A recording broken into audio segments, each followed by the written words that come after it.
Yeah, will do. Hey, good morning, everybody. It's Tuesday, so Tim and Tim, we're back again. And how you doing today, Tim? I know it's been a little crazy the last couple of weeks. Yeah, doing well. All things considered, man, can't complain. Gonna close out some of these deals that we've had going on for a while. So that's always good, right? Yeah, Um, that's always a good time. yeah, yeah, Oh and then man, herding the and then cats, as we like to and say. then yeah, herding the cats, and then launching a couple more, right? Launching a couple more, try to close out 2022 on a bang. Yep. Um, yeah. Hey, I think we're on track to hit our goals for this year, right? Like number of Oh, properties closed and you all that know, good stuff. I think that I think we might do a show about that next week because Ooh, next week is the end of the quarter, right? So that means that there's one quarter left in the year. So we'll talk about kind of our goals and what we had said we were going to try to accomplish and where we are and all that kind of stuff. So yeah. hopefully everyone else that's on this that pays attention regularly, they'll go in and check their goals too and kind of have an honest discussion with themselves if they've been putting in the effort or not. Yeah, have you adjusted yours at all through the year? Not on paper. Maybe mentally I've adjusted them, but I haven't Yeah. done it on paper. So we'll definitely talk about that's going to be interesting next week. So yeah, I'm excited about that. Cool. There you go. So yeah. So what are we talking about this week, by the All way? right, this week, what's holding you back? God, I am so tired of reasons why people can't do something. There's always an external force that's causing them not to be able to do something. And I'm a huge believer in extreme ownership. If you haven't read that book, I can't remember the author right now off the top of my head, but you really should because it really talks about extreme ownership. Everything that happens to you and for you in life can be directly correlated to the actions that you've taken over time and like all of the actions that you've taken in your entire life have led you to where you are today, right now, right? You made the choice to be on this call, you made the choice to watch this recording, you made the choice to be active in real estate, you made the choice to try to buy apartment complexes or whatever your scenario is. And it comes up. I've had this conversation like 3 or 4 times now with people over the last 10 days or so, and they're always telling me about why they can't do something, and it's just really frustrating because you can change your environment, you can change your mindset, you can change anything that is going on in your life right now if you put some time and effort into it. Yeah. And the cliche saying of you are the average of the 5 people you surround yourself with is cliche. I got it, right? But at the end of the day, it's true. If you hang out with bodybuilders, you're probably going to end up getting back in shape. You hang out with a bunch of runners, you're probably going to start running marathons. You hang out with a bunch of apartment owners or apartment complex buyers, you're probably going to end up buying an apartment complex, right? Because that's just the way it works, right? Law of association. Tim, have you experienced any of this in conversations that you've had over the last couple of weeks where people that are interested in our coaching program, they're just telling us why it's not good for them or why they can't seem to find success or anything like that? Yeah, yeah, for sure. I mean, this is a regular conversation I have. I follow up with guys and like, hey, what have you been doing? Guys I've known for 2, 3 years now, and they're like, what are you doing? And honestly, there's some guys that are kind of doing the same thing they were doing 2 years ago, which is fine. I mean, don't get me wrong. If that's where you want to be, that's where you want to be, and that's your call. And I don't judge you for that at all. But there's guys who 2 years ago told me, hey, I want to own 500 apartments or whatever, and today they own zero. And it's like, okay, well, what are you doing? Well, this happened, that happened, whatever. A lot of reasons why they couldn't do something, couldn't make something happen. And I'm just kind of like, okay, that's great and everything. And then last week, I was at the Burr 360 conference in Cincinnati, and those conferences like that are always interested, right? There's always like all this motivation in the room, all this energy, all this like, I'm going to go out and conquer the world, right? And one of the biggest things that actually Nate said on the stage was, leave this and go do something. Leave this conference and go do something. Because that's one of the things that you see a lot, right, with conferences is people leave all motivated, but they don't take any action. They don't do anything. They leave, and then you see them 6 months later at another conference. It's like, Well, what did you do? Well, my job got busy. This happened, that happened. Yep. All these things. So yeah, man, I run into this all the time, all the time. In fact, I think we were talking about this in our coaching class yesterday, right? We were. So it's kind of been a little bit of a pent up frustration that I've had. And, I recently got some text messages from a friend of mine that, we had talked about like 6 months or a year ago. And it was the same thing. I got busy with this, I got busy with that. And, at the end of the day, it's how bad do you want it? And come to think, like, this is a very special week. On Thursday is September 22nd, and it will be my 1 year anniversary from being the last day at my W-2 job.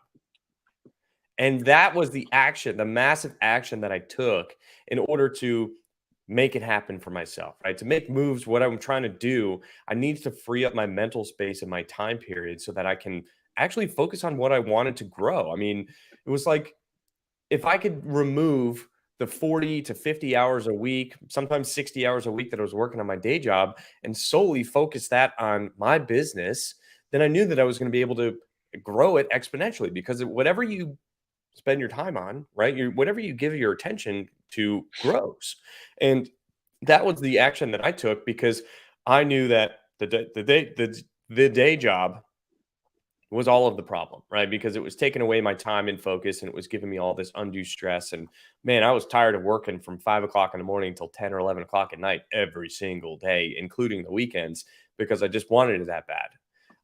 And really, at the end of the day, there's no excuses because I wanted it badder than anybody else. And I know you did too, because we were both working those ridiculous hours during that time period. And God bless you. I don't know how you hung out until April, but you seem to be able to get through that. But it was, it's just a culmination of all of the actions that we took to get where we are today. Now look at what we're doing. It's like Yeah. we look at a $4 or $5 million deal. I'm like, do I really want to do that one? And it's interesting to me to see how my perspective has changed based on the experience and the growth and the actions that we've taken over the last 12 months. Yeah, yeah, really good point. And yeah, freeing up that time. And what's funny is somebody asked me the other day, they were like, "So you're not working, you're not working 12-hour days?" And I'm like, "No, I'm actually working like 14-hour days right I now." know. Um, Yeah. because because it's like my days didn't free up. It's just the energy that I was putting into my W-2 job. I've completely refocused that 100% into this, and quite frankly, the 12 to 14-hour day comment has really meant more to what you just said, that we've just had that much going on because I was so focused on W-2 and now I've moved that energy over here. It's just expanded what we're able to take on, Mhm, and we've grown, right? Like the stuff we did in 2021, it's compounding with the stuff we're doing in 2022, and it's grown. And to manage it right now, this is what it takes, and we're working on solving that, right? Like who not how. mhm. And we're working on solving that. But yeah, man, taking massive action, that's really what it took.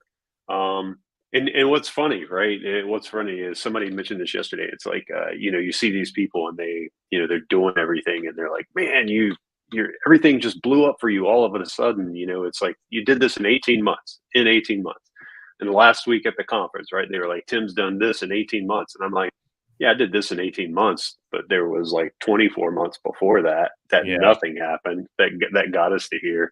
So it's like you said, it's like taking that action, even when it doesn't feel like there's anything coming from it.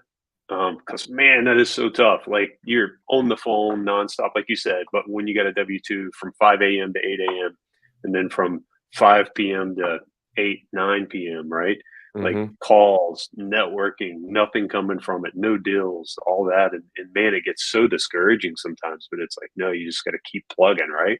Mhm. Um, Yeah, yeah, man, I didn't ma those types of things, there's no monetary value, right? You don't put any money into your bank account by doing those things, but they're absolutely necessary and crucial to your future success, right?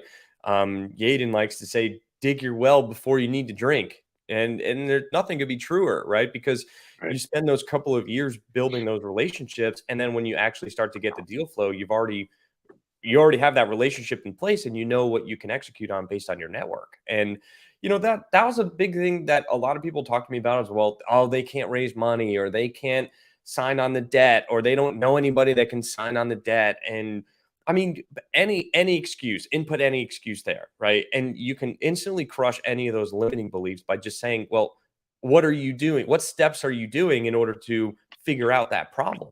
And they're Yep. like, oh, nothing. I just don't know anybody. Well, how are you going to meet new people? And the biggest thing for me was going to those conferences and like small mastermind events and things like that. And, some of our business partners now, I met them literally a year ago next week, right? It'll be a year. And it was 12 months of building a relationship with them. And it wasn't like we're talking every week, but you introduce yourselves, and then you pay attention to each other on Facebook. And then, you might comment here and there or send like a thumb up emoji or whatever.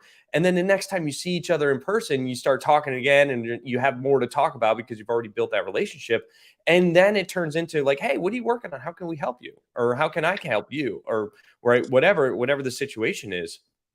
And it's not something that happens overnight. And I think that even a lot of people that are in my network now that are connected with people that have money, and they want to be able to raise money from them, haven't been able to, because yeah, just because you know that they have money doesn't mean they're going to invest with you. I mean, Right. quite a few people that we know now are like, yeah, I'm going to raise a minimum of $1 million, and then don't even come close to that number, like not even close. And there's nothing wrong with it. Like, they're taking action and they're doing it and they're working towards that goal and they're exercising that muscle. But I think what's happening is people are realizing that the relationship side of things take way more to build the relationship than what they maybe anticipated, so that you can perform on what you said you wanted to do. But the biggest thing, right, that holds people back is that fear of not being able to do it. Well, you got to try. And, sometimes people overcommit and they can't deliver on what they're committing with, but that's okay. Like, I'm more proud of that individual for actually doing it and trying and Yeah. succeeding even at the lowest level, so that they're building that reputation, they're building that muscle. And it's nothing that you or I as a coach or mentor can do for them. It's something that they need to go through themselves. It's part of the learning journey of how to talk to investors, how to build those relationships, how to clearly portray and listen to what your investors need, right? And the better that you can get at that, it's all exercising a muscle. You could read as many books as you want, but you got to go out there and you got to exercise the muscle if you want to really find success and prove your success with your actions. Yeah. And I'm with you on that, man. And you mentioned something there that I've always, even in my W-2 career, I always managed to this concept or this idea, which was I'm less impressed by your success and more impressed by what you do when things aren't easy. Yes. And Oh, and so that's big. yeah, that's to me, that's the indicator of what kind of partner, what kind of employee, what kind of whatever you're going to be is it's like, hey man, this cap raise wasn't easy, but you kept plugging at it. You kept plugging. You kept calling people, and maybe you said you were going to raise 250,000 and you raised 50, but you kept going. You didn't just go, man, nobody wants to This spend is money. hard. Forget it. Yeah, like you kept going, and I look at that and I go, you know what? I'll take that. I'll take that because it's going to happen. You keep putting that kind of effort into it, it will occur. It'll happen. You'll Hmm. have success. More than likely, you will have success. And that's what I used to tell my team. Back in my technology days, which weren't that too long ago, but back in my tech days, I used to tell guys all the time. It's like, hey, just take action. Action. If things aren't easy, just don't throw your hands up in the air and give up. Look at what you can do different. Think outside the box. Make another effort. Make another suggestion. Try another option. We had we had three things on our three options on the table. We chose one. Go try the other one, right? That kind of thing. So that's always big to me. Yeah, I got to throw in the favorite Friends quote: "Pivot, Pivot. pivot." As you got a couch going up the stairs, yeah, Yeah, that's props awesome. to your daughter for that one, huh? No, she loves that one. Yeah. Man, it's interesting though, and I agree with you. The person that's going to keep pounding the pavement at the end of the day gets way more of my respect, right? And it's it's hard to quantify success without a track record, because unless you're super involved and you have like a very good relationship with with different individuals, getting past that like vulnerability barrier of being able to talk openly about what you did wrong and how what you learned from it, those are the most like the deepest conversations that you could have with somebody in your inner circle. And like what I was talking about at the beginning was you are the average of the 5 people you surround yourself with. So you should find your circle of people that you can have those conversations with so that you can learn to grow from each other. And you got to be vulnerable, right? Because if everything is the social media rah rah of we did this and we did that and we're amazing, we're awesome, and our team did this and blah blah blah, right? Whatever, at the end of the day, you have to have that circle of people that you trust to be able to talk to openly about and say, "Hey, here's what I did. Here's what went wrong. Here's what I did to fix it, and that didn't fix it. What am I not seeing?"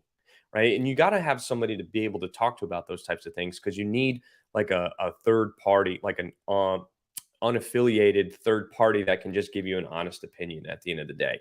And Yeah. hard truths hurt, sometimes, but they got to be said because that's the only way that somebody's going to be able to truly push you.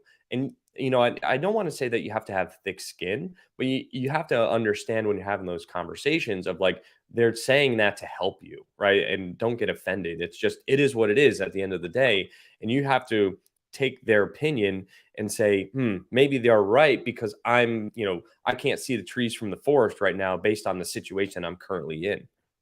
Yeah, yeah. So really, really good point. And Ooh, I like getting that. back to that kind of that limiting belief, the I can't do this or these Yeah. things. Man, I still I think I told you about this. Like a guy called me one time and was, hey man, how did you do this? And I told him he wanted to know how I did the things I did while having a W-2. And I told him, hey, I get up early. Instead of taking lunch, sometimes I take phone calls for the thing I want to be doing. And I work late. And hey, when I'm walking the dogs, I'm on phone calls. When I'm at my daughter's soccer practice, I'm walking around the field watching her practice on phone calls. Any time I had, I was doing something. And his immediate response was, well, I have a busy job. I work 10-hour days, and then I come home and I'm tired, and I gotta do this, I gotta do that.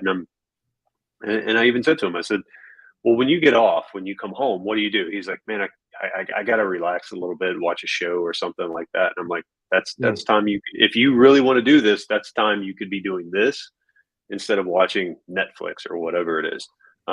And sometimes that's truly what it takes. It's like, hey, man, cancel the Netflix subscription, hide the TV remote, and just tell yourself for the next 6 months, I'm not going to watch TV. And when you have that temptation to sit down on the couch and do that, go in the office and do some work, or pick up the phone and Mhm. go outside and call somebody. Um, you Yeah, know, I think what was it Jessica Lemon that posted that she like deleted maybe somebody in my LinkedIn world had made a post about canceling their Netflix subscription I like think it may have within the been last month. Jessica. I think It you're might right. have been Jessica. Yeah.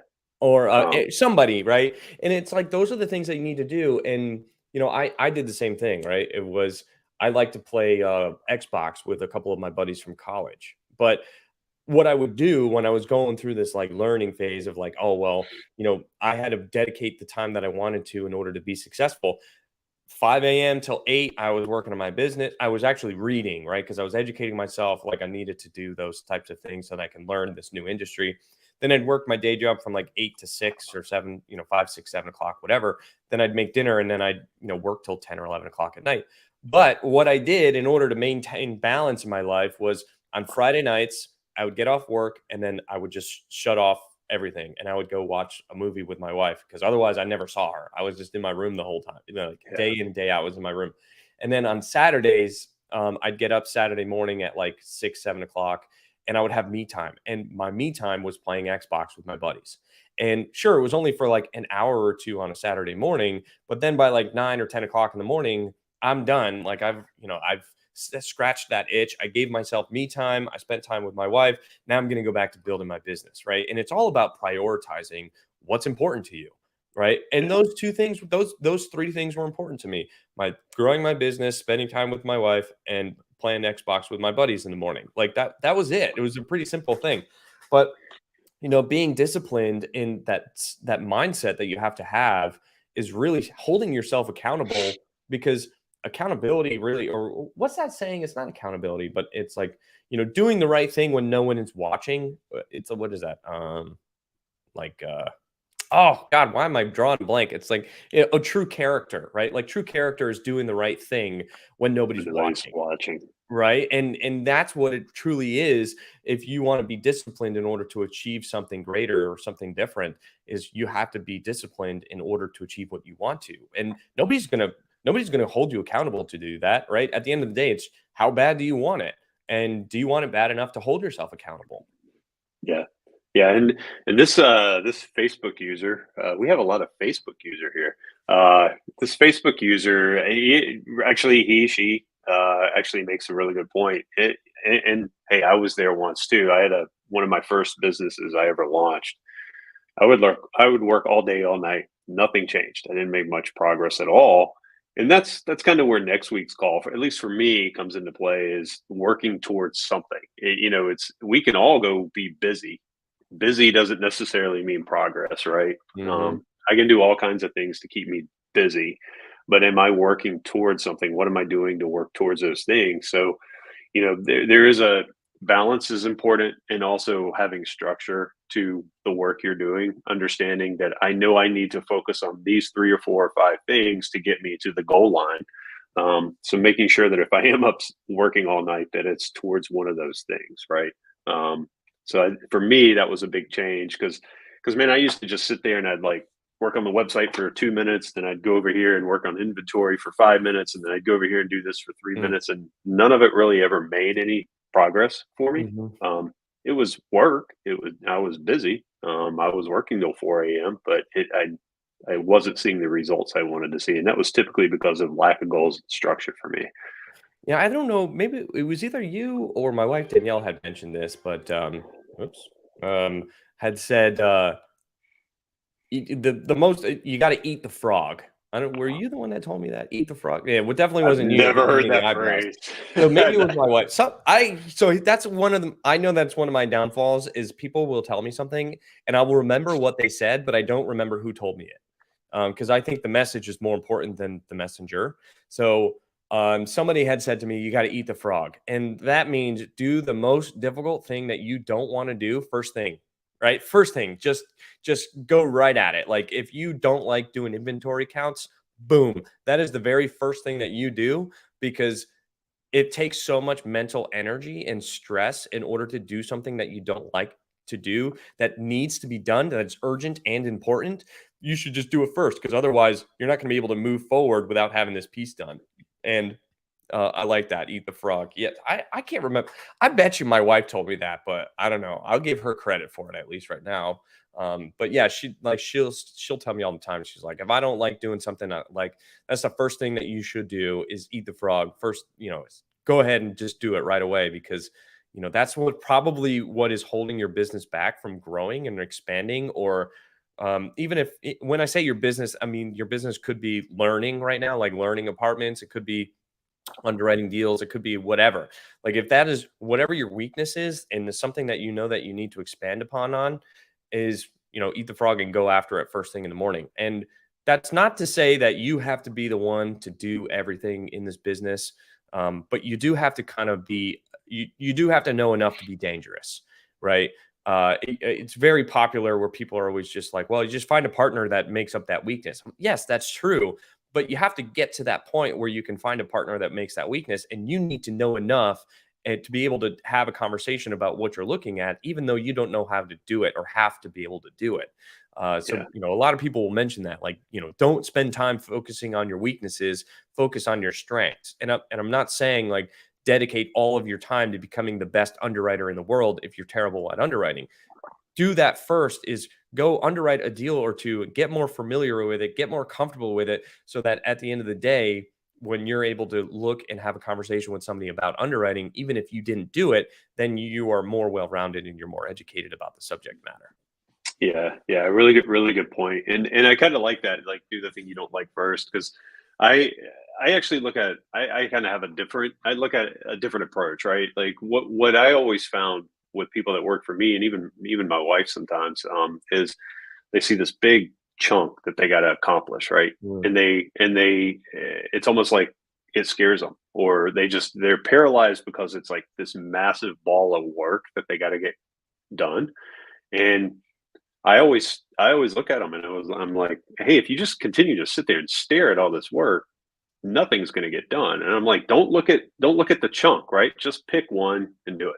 Pick mhm, something and do it. Pick something and do it. Pick something and do it. I was like, before you know it, it's all done. mhm, Um, and I think some of that comes out of my triathlon days, or even when I was a kid. My dad would be like, "See that pile of wood? Go stack it." Like I found myself staring out the window, like, God, that's a huge pile of wood, right?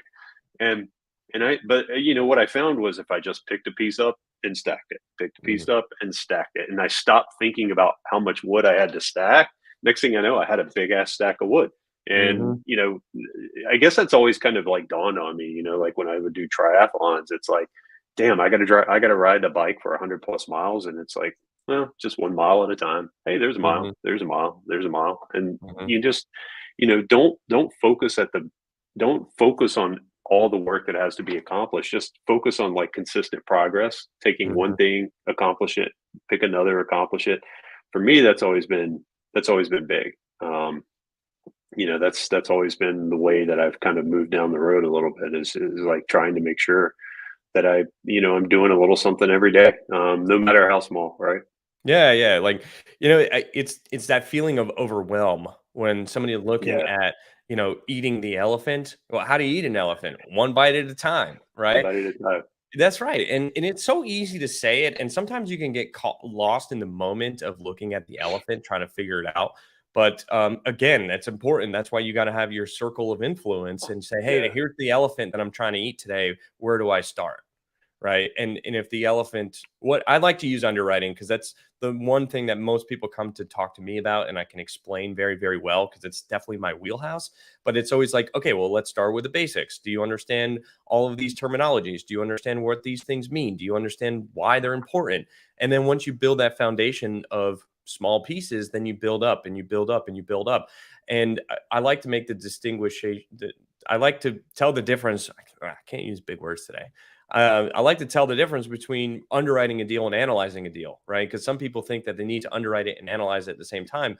Underwriting it is simply taking all the numbers and putting it into the calculator. Analyzing it is figuring out how to stress test it and put it into a different business plan and make it a deal. And I was like, you don't need to know how to analyze a deal, but you do need to know how to underwrite it. Because if you can underwrite it, then in time you will start to learn how to analyze it, because that is just a muscle that continues to yeah, grow every time you look at more and more and more deals. yeah, yeah. Really good point. Really good point. And that's where, quite frankly, that's where I've learned a lot from you. To be honest, is getting those numbers on paper and then starting to adjust, right? Getting Yeah, them in there. that's my thing. I know Billy Poloni likes to give me a hard time about it, because he's like, "Don't worry about it. I'll just give you the number. You could go put it in your file, and then you can come back and talk to me about it." I'm like, hey, at least you know how I communicate. Yeah, I mean, guys, like honestly, like Vitali here, I'll be like, here's something we're gonna do, and I think it's a 70-30 deal, and then like without doubt, he'll call me like a day later. He's like, man, I played with this thing till like 11 o'clock last night, and I ran like four different analysis on it, and I think we can keep 50% of this deal. Yeah, yeah. um, That's so hey, yeah, that's fun for me, I guess, in a weird yeah. way.